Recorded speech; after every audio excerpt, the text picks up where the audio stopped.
저는 대학교 2학년을 마치고 휴학을 한 후에 군에 입대했습니다. 논산에서 4주간 훈련을 마치고 충남에 있는 사단 본부를 거쳐서 연대 본부로 가게 되었고, 예하 직할 부대인 수색중대에서 자대 생활을 하게 되었습니다. 당시 수색중대는 연대 본부 안에 있지 않고 충남 지역의 해안가로 파견 근무가 이루어졌는데요. 중대 단위의 부대에서는 그 안에 교회당이 없습니다. 연대 본부에서는 교회당이 있었지만 중대 본부에는 없었고, 그래서 자대로 가는 동안에 부대 인근에 있는 마을에 교회당이 어디 있는지를 살펴보았습니다. 자대에 도착을 해서 중대장에게 신고식을 합니다. 신고합니다. 이병시묵섭은 쭉 얘기하고 명 받았습니다. 이렇게 하게 되어지죠. 신고가 끝나자 제 관련 서류를 중대장이 쭉 훑어보더니 신학생인 것을 알고서 말을 합니다. 이곳의 지리를 잘 모를 터이니 한 달 정도 후에 교회당을 찾아서 그리고 예배를 드리면 좋겠다. 그 말이 끝나는 동시에 제가 분명하게 말을 했습니다. 중대장님, 제가 여기 오는 동안 마을의 교회당이 어디 있는지를 알아보고 왔습니다. 저는 이번 주부터 교회 가서 예배를 드려야 하니 허락해 주시기를 바랍니다. 여러분 생각해 보십시오. 신참 이등병이 신고식을 하면서 중대장이 말하는 것을 거역한다? 요즘 군대는 어쩔지 모르겠지만 그 당시 군대 상황은요, 이거는 거의 있을 수가 없는 일인 것입니다. 그러나 혼날 각오를 하고 말을 했을 때에 중대장이 어처구니 없다는 표정으로 잠시 바라보더니 그렇게 하라고 합니다. 그래서 자대에서 도착한 그 주일부터 교회당에 가서 하나님께 예배를 드리게 되었습니다. 여러분, 교회당에 가서 예배 드리는 건 몇 주 정도 빠진다고 해서 그게 뭐 큰 문제가 되겠습니까?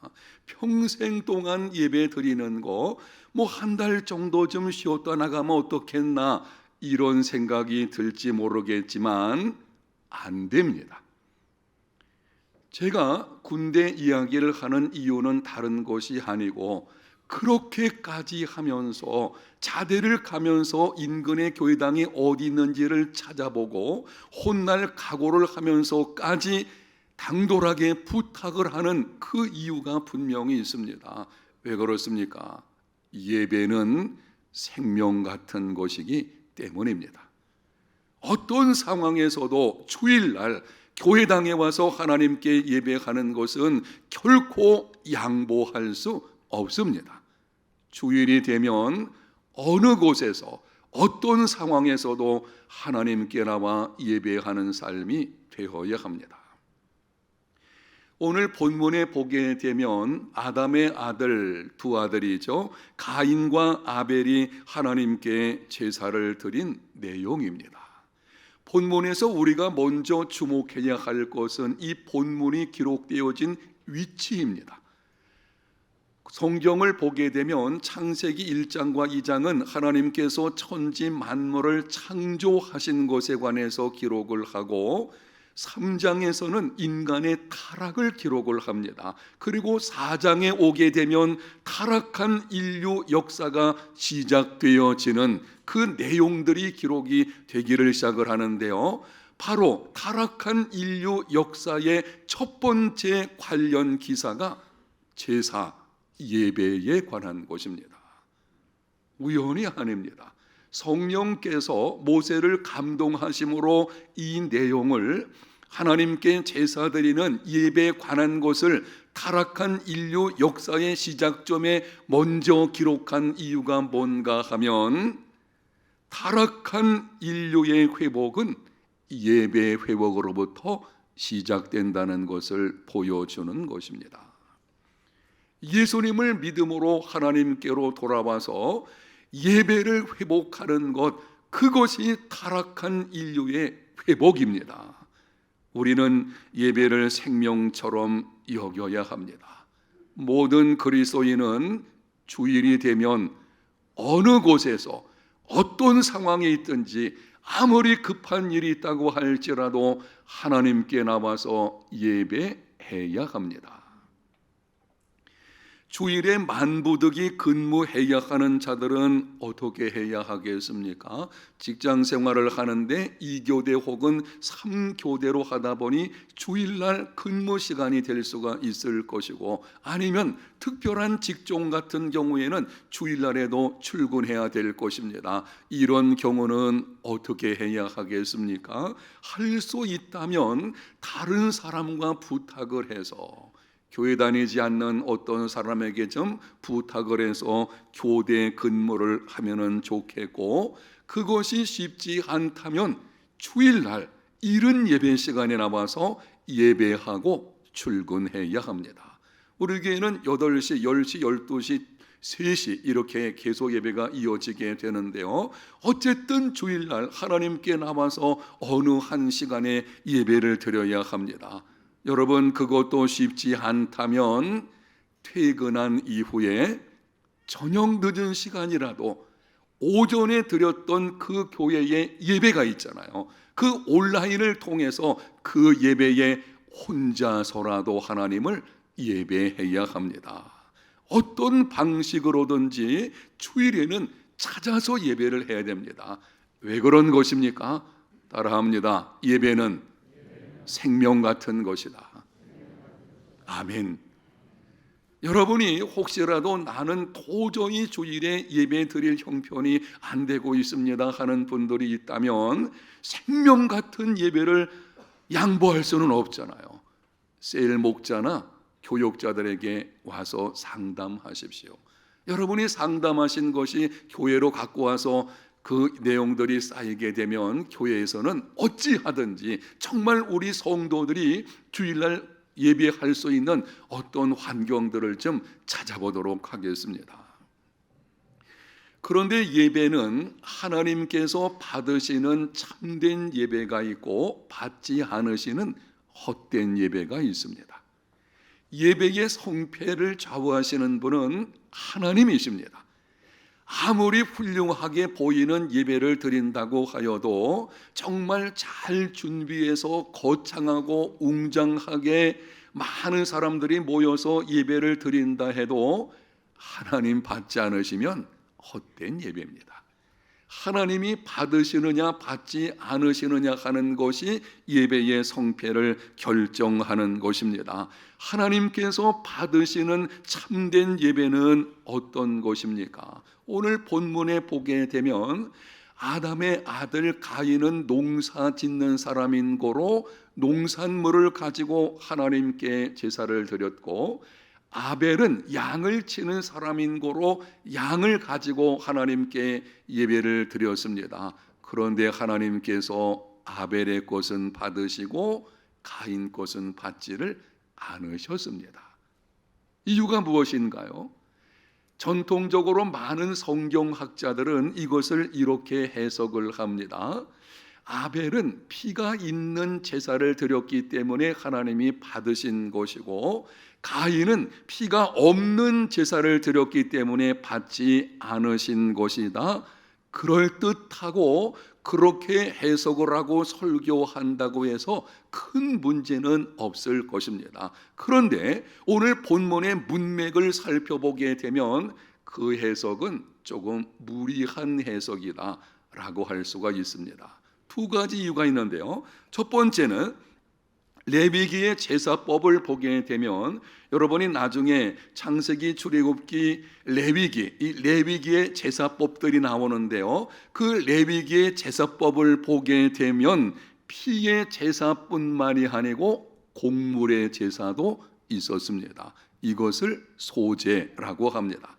하나님은 곡식으로 드리는 제사도 기쁘게 받으십니다.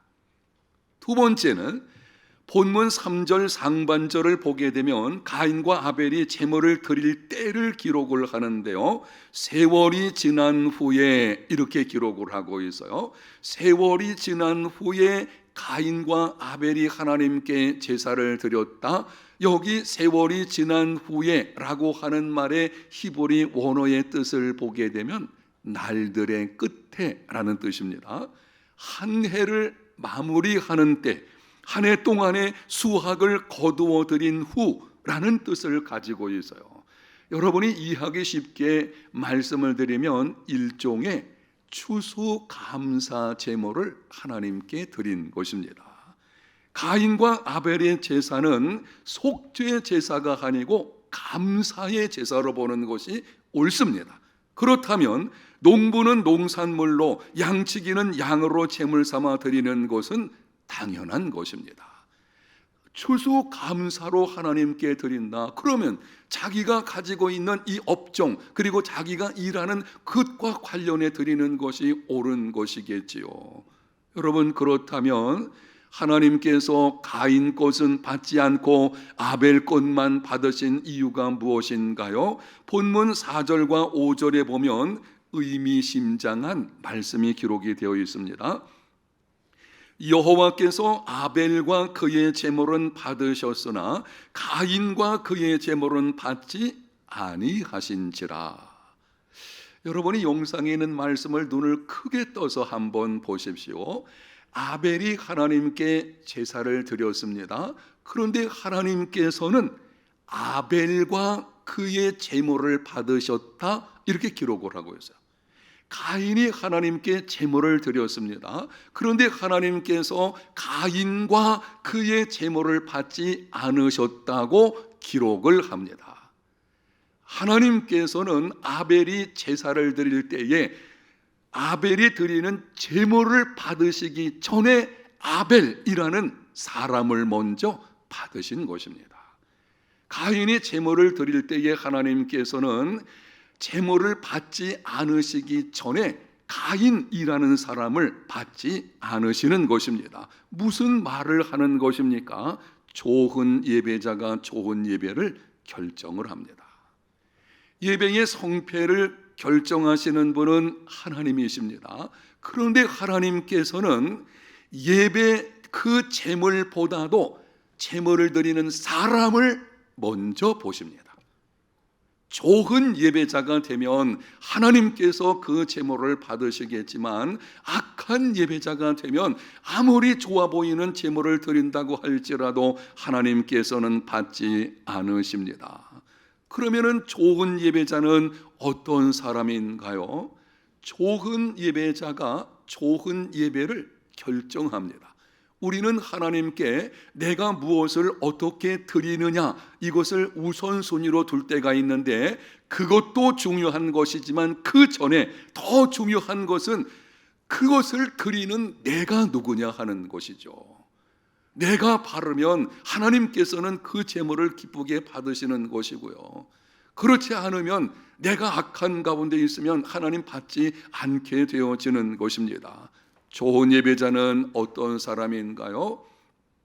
아벨이 하나님께 제물 드린 것과 관련해서 히브리서 11장 4절에 이렇게 기록을 합니다. 믿음으로 아벨은 가인보다 더 나은 제사를 하나님께 드림으로 의로운 자라 하시는 증거를 얻었으니 하나님이 그 예물에 대하여 증언하심이라. 분명히 말씀을 하시고 있어요. 성경은 성경으로 해석을 하게 되어지는데 창세기 4장에 기록되어진 이 사건을 히브리서 기자가 해석을 하는데 아벨은 믿음으로 가인보다 더 나은 제사를 하나님께 드렸다라고 말씀을 합니다. 믿음으로 드리는 제사, 이것이 좋은 예배자의 특징입니다. 좋은 예배자는 어떤 사람인가? 조금 여러분에게 정리해드리면 이런 것입니다. 아벨은 믿음으로 제사를 드림으로 하나님이 받으셨고 가인은 믿음으로 드린 것이 아니었어요. 그래서 하나님께서 그것을 받지 않으신 것입니다. 이렇게 말씀을 드릴 수 있습니다. 좋은 예배자는 믿음으로 예배하는 자이다. 확인하며 질문합니다. 좋은 예배자는 어떤 사람이라고요? 믿음으로 예배하는 사람입니다. 믿음으로 제사를 드렸다는 것은 무슨 뜻일까요? 믿음으로 드리는 예배를 하나님께서 받으신다, 이렇게 질문하게 되겠죠. 그럼 믿음으로 예배 드린다는 것은 어떤 것입니까? 아벨의 경우에 이렇게 드린 것입니다. 하나님 아버지, 지난 한 해 동안 지켜주심으로 양떼가 번창하게 해주신 것 감사합니다. 모든 것은 하나님의 은혜로 된 것이요, 내가 가지고 있는 이 모든 것은 하나님의 것입니다. 저는 그냥 하나님께서 은혜로 제게 주신 것 중에 일부분을 하나님께 드리는 것뿐입니다. 이게 믿음의 제사예요. 하나님 중심의 제사인 것입니다. 내 것이 아니고 하나님의 것이요, 나의 한 해 동안의 모든 삶의 그런 것도 하나님의 은혜라는 것이죠. 하나님께서 베풀어 주신 은혜에 감사로 드리는 예배, 이게 믿음의 예배입니다. 믿음으로 드리지 않았다는 것은 조건적으로 드렸다는 것입니다. 가인의 경우는 제사를 드릴 때에 이런 생각으로 드린 것입니다. 하나님, 지금 내가 드리는 농산물은 지난 한 해 동안 내가 수고해서 얻은 내 것입니다. 내 것을 가지고 하나님께 드리겠사오니 이것을 받으시고 내년에 농사 지을 때에 잘 좀 되게 해 주시기를 바랍니다. 이게 세상 종교의 모습이 그렇지 않은가요? 내가 가지고 있는 내 것을 가지고 신에게 드려서 그 공로를 따라 가지고 내가 원하는 것을 얻겠다는 것, 이게 자기 중심적인 예배거든요. 바로 이것이 공로의 제사인 것이고 하나님께서 이 제사는 받지 않습니다. 그건 기독교 원리가 하네요. 여러분에게 정리드리면 이렇습니다. 믿음의 제사는 하나님 중심의 제사요, 오직 은혜에 대한 감사의 제사입니다. 믿음이라고 하는 것은 은혜로 되어진 것입니다. 여러분이 믿음으로 구원받는다, 이 말은 하나님의 은혜로 구원받는다는 것이죠. 그러니까 여러분이 믿음 이런 말이 나오게 되면 언제나 함께 생각할 것이 은혜라고 하는 단어인데요, 이 예배를 하나님께서 받으시는 참된 예배가 되는 것입니다. 공로의 제사가 있습니다. 자기 중심의 제사, 소원 성취를 목적으로 하는 제사인데 이거는 헛된 예배가 되는 것입니다. 믿음의 제사가 있고 공로의 제사가 있습니다. 믿음으로 제사하는, 믿음으로 예배하는 좋은 예배자들이 다 되시기를 예수님 이름으로 축복합니다. 기독교와 다른 종교의 가장 큰 차이점은 은혜에 있어요. 가끔 이렇게 묻는 성도들이 있습니다. 목사님, 기독교하고 타 종교의 차이점을 좀 알려주시기를 바랍니다. 여러 가지 차이점들이 있게 되는데요, 그 중에서 가장 큰 차이점은 은혜라고 하는 것입니다. 다른 모든 종교는 공로고요, 기독교는 은혜의 종교입니다. 다른 종교들은 추종자들에게 끊임없이 요구를 합니다. 더 많이 희생하라, 더 많이 성취하라, 더 많이 개선하라. 내가 더 많은 공로를 쌓을수록 신과 화평하게 되고 복을 받게 될 것이다. 그러다 보니 구원받겠다고 온갖 율법과 규례를 지키려고 애를 씁니다. 유대교입니다. 온 힘을 다해서 불상 앞에서 3000배를 합니다. 그런 수고를 내가 더 많이 희생의 대가를 치를수록 신이 기뻐하셔가지고 나의 소원을 응답해 주겠다. 이게 불교죠. 심지어 이슬람교 같은 경우에는 자살 폭탄 테러를 부추기지 않습니까? 네가 가서 자살 폭탄 테러로 죽으면은 그 순간 너는 천국에 가게 된다, 이런 방식인 것입니다. 그러나 기독교는 은혜로 하나님과 화평을 누립니다. 하나님은 이렇게 말씀을 하십니다. 있는 모습 그대로 내게로 나오라. 그리하면 내가 너를 구원하고 너를 변화시켜 주겠다. 아멘. 이게 복음이에요. 우리는 자꾸 나를 변화시켜서 하나님께 나가야만 하나님이 나를 받아주시고 나를 기뻐하실 거야. 아니에요. 그거는 종교이지 복음이 아니에요. 복음은 있는 모습 그대로 가면 됩니다. 지금 문제 많지요. 내 참 문제가 많지만 나의 있는 모습 그대로 나를 그냥 하나님께 내어드리면 하나님께서는 나를 있는 모습 그대로 받아주시고 성령 하나님께서 나를 변화시켜 주시는 것입니다.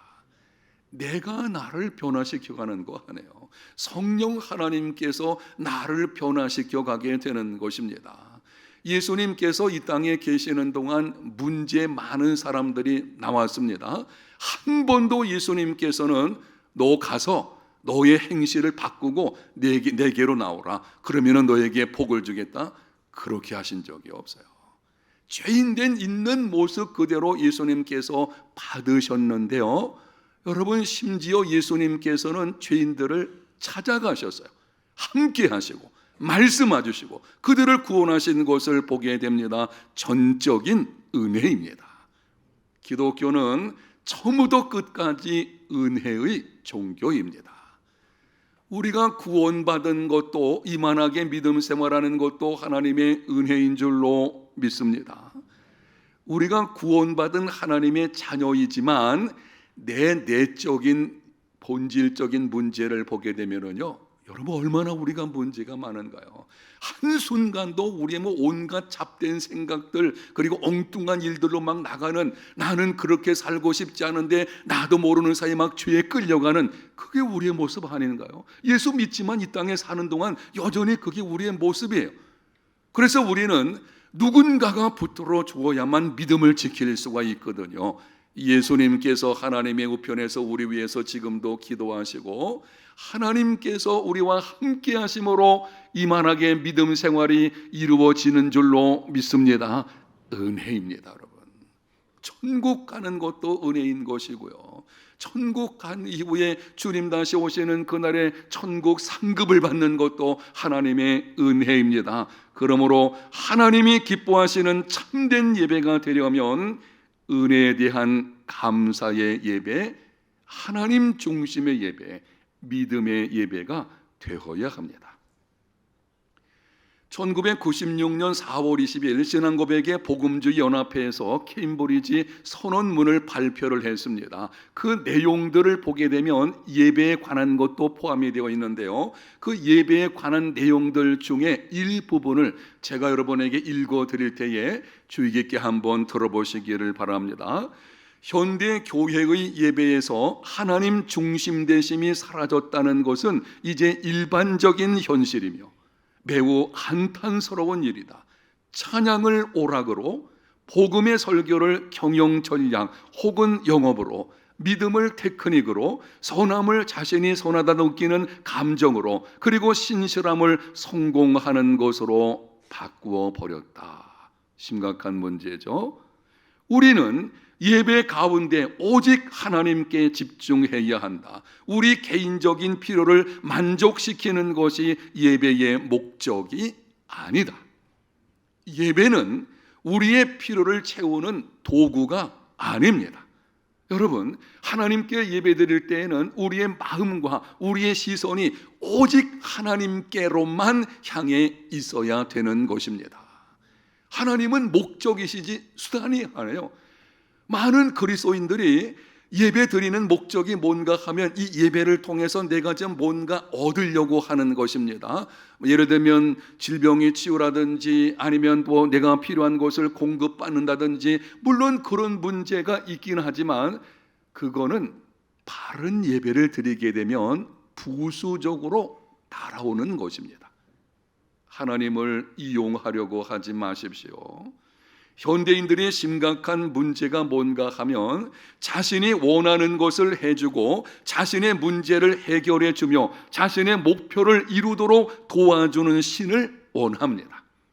자판기 신을 원하는 것입니다. 내가 수고한 만큼, 내가 노력한 만큼 그렇게 얻으려고 하는 것이죠. 하나님을 통해서 하나님께로부터 내가 원하는 것을 얻으려고 하는 이런 방식이죠. 그러다 보니 소비지향적인 예배가 이루어지게 됩니다. 예를 들면 내게 감동을 주는 찬양, 그리고 내게 유익을 주는 설교를 찾게 되어지죠. 이러다 보게 되면 찬양이 마음에 안 들든지 아니면 설교가 좀 마음에 안 들면요, 언제든지 교회 옮깁니다. 교회 생활하다가도 쉽게 교회 옮겨가는 것을 보게 됩니다. 멀리 이사 와서 아니면 특별한 사정 때문에 그럴 수 있겠지만 이제는 이 상향이 좀 바뀌는 것입니다. 내 예배가 내 마음에 안 들어.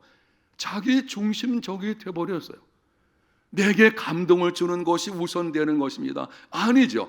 예배는 하나님이 중심되어야 되고, 여러분이 예배할 때에 하나님이 중심되어지는 오직 하나님의 은혜에 대한 감사로 드려지는 믿음의 예배자가 되시기를 축복합니다.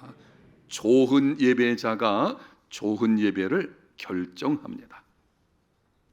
그럼 믿음의 예배는 어떻게 하는 것인가요? 좀 구체적으로 나가게 되는 것입니다. 행함이 없는 믿음은 죽은 믿음이에요. 믿음으로 예배 드린다면 반드시 그 예배자의 모습 속에서 어떤 특징이 나타나야 됩니다. 믿음을 가지고 있다, 그러면 그것은 행함을 통해서 보여야 되는 것입니다. 그런데 믿는다고 하면서 어떤 변화가 없다, 그거는 믿음이 아닌 것이죠. 믿음으로 예배하는 자들에게는 아주 중요한 몇 가지 특징들이 있는데요, 오늘은 두 가지만 본문에서 말씀을 드리게 되는데, 대략적으로 이 큰 틀에서 말씀을 드리고, 그리고 당분간 매월 첫 번째 주일에는 예배를 생명가치에 관련해서 말씀드릴 것입니다. 다음번 그리고 그 다음 이렇게 몇 번에 걸쳐서 구체적으로 말씀을 드리겠습니다.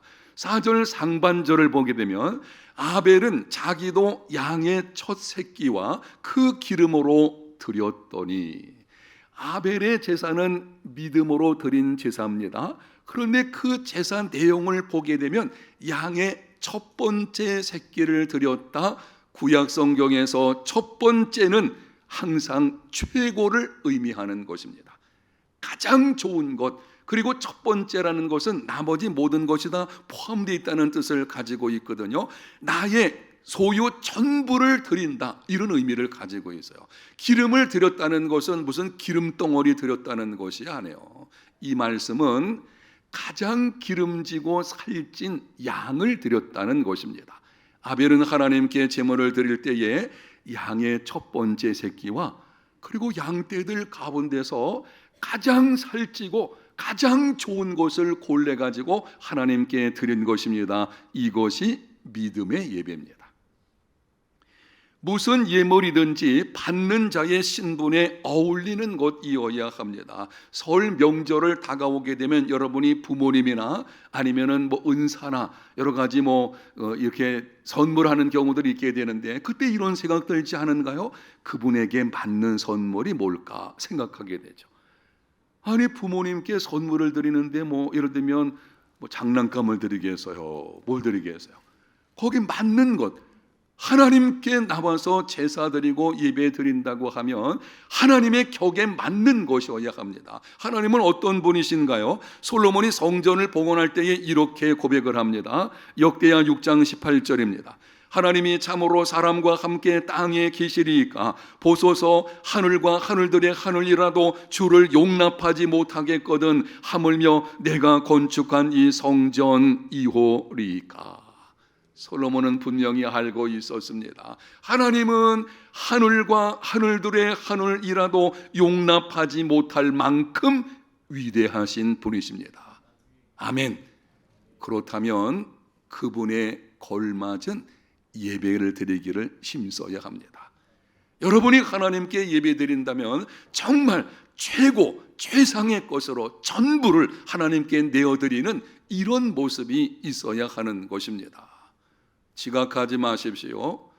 주일날 예배 시간 나올 때에 여러분 예배 시간 잘라 먹는 것은 그건 최고가 될 수가 없겠죠. 여러분 시간 남아서 우리가 예배하는 것이 아닙니다. 우리는 그분의 구원하심, 나의 이만한 삶의 전적인 은혜에 대한 감사로 정말 내가 가진 것 중에 가장 귀한 것으로 정말 최고의 우선순위를 가지고 하나님께 예배할 때에 크게 믿음으로 드리는 제사가 되는 것입니다. 본문 4절 하반절에서 5절을 제가 다시 한번 읽겠습니다. 여호와께서 아벨과 그의 제물은 받으셨으나 가인과 그의 제물은 받지 아니하신지라. 가인이 몹시 분하여 안색이 변하니 아벨은 먼저 자신을 드렸습니다. 그리고 제물을 함께 드렸습니다. 이게 믿음의 제사입니다. 가인은 자기를 드린 것이 아니라 제물만 드린 것입니다. 제물만 가지고 하나님과 흥정하는 것이죠. 이런 방식으로 드리는 것은요, 이게 공로의 제사인 것이고, 믿음으로 예배하는 좋은 예배자는 먼저 자신을 드리고 제물을 드립니다. 먼저 누구를 드린다고요? 자신이 드려져야 돼요. 내가 드려지는 예배가 그게 믿음의 예배의 두 번째 특징인 것입니다. 자신을 드린다는 것이 어떤 것인지 로마서 12장 1절에 이렇게 말씀을 합니다. 그러므로 형제들아, 내가 하나님의 모든 자비하심으로 너희를 권하노니 너희 몸을 하나님이 기뻐하시는 거룩한 산 제물로 드리라. 이는 너희가 드릴 영적 예배니라. 자신을 드린다는 것은 몸을 드린다는 것이고, 몸을 드린다는 것의 성경적인 의미는 삶을 드린다는 것입니다. 몸과 관련된 모든 삶의 영역에서 하나님을 기쁘시게 하는 삶이 되기를 힘쓰는 것, 이게 자신을 드리는 것입니다. 먹고 마시는 것, 집안일하는 것, 직장에서 근무하는 것, 사업을 경영하는 것, 학교에서 공부하는 것, 그 모든 상황에서 하나님을 기쁘시게 하는 삶을 힘쓰고 6일 동안 그렇게 하나님을 기쁘시게 하는 삶을 힘쓰고, 그리고 주일날 교회 나와서 하나님, 지난 한 주간 동안 내가 그러한 삶을 살게 된 것은 전적인 하나님의 무엇입니까? 은혜입니다. 하나님 참 감사합니다. 그게 믿음으로 드리는 제사예요. 그 삶이 하나님께 드려질 때에 하나님께서 기쁘게 받으시는 것이고, 명심하십시오. 좋은 예배자가 좋은 예배를 결정합니다. 오늘 말씀을 들은 저와 여러분 모두는 좋은 예배자가 다 되시기를 예수님 이름으로 축복합니다. 하나님 감사합니다. 우리 해운대 제일교회에 속한 모든 성도들, 오늘 말씀을 듣는 모든 자들, 평생 동안 예배를 생명처럼 여기며 또한 좋은 예배자가 되어서 하나님께서 기뻐 받으시는 참된 예배를 드리는 믿음의 걸음이 되게 하여 주시옵소서. 예수님 이름으로 기도합니다. 아멘.